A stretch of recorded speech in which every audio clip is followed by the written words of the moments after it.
You've had some great battles across your career.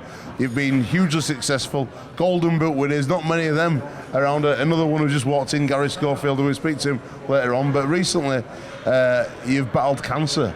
And cancer affects 1 in 3 people in England, and I would have thought it'd be the same worldwide. How did it feel when you first got diagnosed? I tell you, it was a shock. It was one of the toughest things I've had to sort of handle, and I don't mind saying the first couple of nights after I found out I'd had it, I cried. You know, I just didn't really know what to think.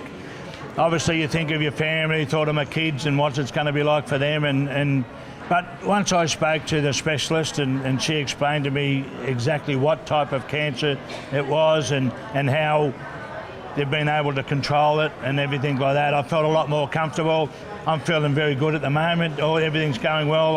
I had my last bout of chemo last Wednesday, so I don't have to have chemo anymore.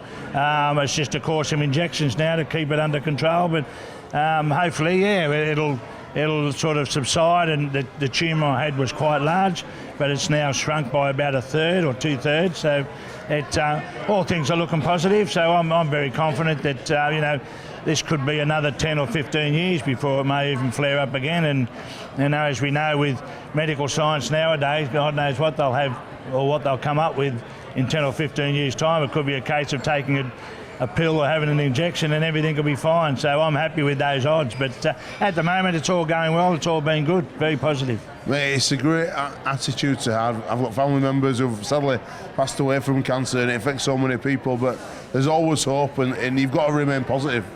Yeah, well, you do, and you've got to get on with life as normal, and as the specialist said to me, you do a bit of training, and she said, you just get back in and do your training and do all that sort of thing. I'm going to put a bit of weight on lately, obviously going up to the turf bar every night hasn't helped, having half a dozen pints, but yeah, I just try and stick to the same routine, just live life as normal, and to be honest with you, I forget all about it until someone brings it up, and a lot of people get embarrassed. They say, look, don't worry about it, I'm only joking, but it's one of those things. It's because it's not like a broken arm or a broken leg where you can see.